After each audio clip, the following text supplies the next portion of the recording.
So the Senate's back in session to finish up 2020. The American people are counting on us to finish strong. We need to reach agreement on federal government funding to avoid a lapse in basic programs and services. We need to finish the annual defense authorization to shore up the U.S. military's competitive advantage over our adversaries. And we need to continue processing well-qualified nominees for vacancies throughout the government, especially on the federal bench. These are important assignments, but they aren't the only things that Congress should get done before the end of the year.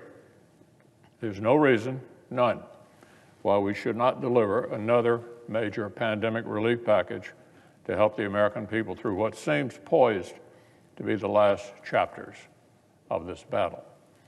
This morning, we got yet another major sign of hope. More data appear to confirm that the vaccine developed by Moderna is more than 94% effective. They're going ahead and asking the FDA for emergency use authorization. Experts are calling this news absolutely remarkable.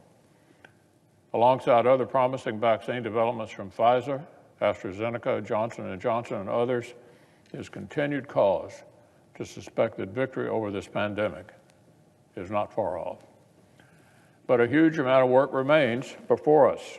If Operation Warp Speed remains on this historic trajectory, we need to continue investing in the system that will distribute these vaccines around our country. If we want the small businesses that have already hung on for most of the year to survive a few more months, we need a second round of the job-saving Paycheck Protection Program for the workers at the hardest hit establishments. Some major parts of the historic CARES Act have already run dry. Many others are set to expire at year's end. We Republicans have spent months trying to renew important help and provide even more.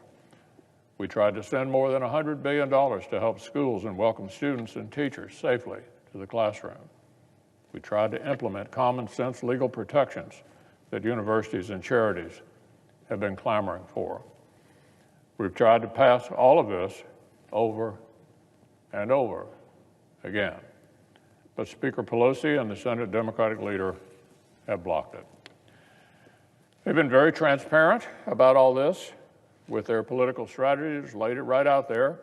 Speaker of the House spent the entire summer and the entire autumn literally gambling with the health and welfare of the American people.